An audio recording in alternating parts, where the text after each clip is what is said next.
Tonight, an NBC 15 exclusive reality check into a forgotten cemetery. Families contacted us because they could not find the grave sites of their loved ones at Prichard Memorial Cemetery. Our investigation discovered only half of the property was ever zoned as cemetery, even though hundreds of people are buried all over the grounds. Tonight, NBC 15's RACHAEL Wilkerson is uncovering new information. Our investigation revealed the Prichard Memorial property has changed hands several times, leading to today's confusion. Tonight, we're tracing the cemetery back decades to its roots. The name Albert REESE once carried weight in Prichard. Need proof? Here's the road named after him on the northeast side of Prichard. It's the place where REESE made his home. It's where his son, KENNETH, still lives to this day. I wouldn't want to live nowhere else. Albert REESE was a successful businessman in an era where things weren't easy for an African-American entrepreneur.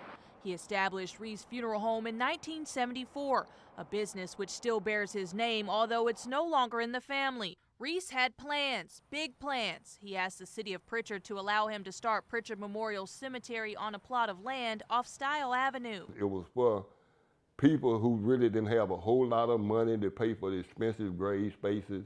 You know, they could always go to Prichard Memorial and afford the grave spaces. You know, that was his dream, really, to help people who didn't have a whole lot of money. But the city council didn't approve of REESE's plan. The mayor and the council went back and forth with Albert REESE for years over health inspections and all the other requirements to legally establish a cemetery. Records show Albert fought back. I guess the dream he had, and you know, he wanted to help people, that he wasn't going to back down. He wasn't going to let nothing stop him. Albert carried out his plan without the approval of the city. He started burying people on this land. In the 70s, Prichard police arrested Albert REESE, accused him of burying people where he shouldn't. They didn't want him to open a cemetery in that neighborhood. But Albert REESE pressed on. He worked with his business partners to realize his vision for Prichard Memorial Cemetery and eventually received zoning approval.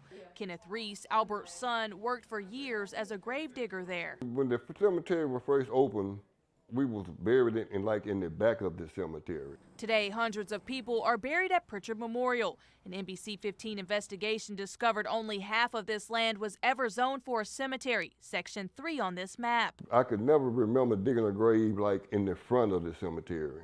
It was always been in the back, and we always provide a grave marker.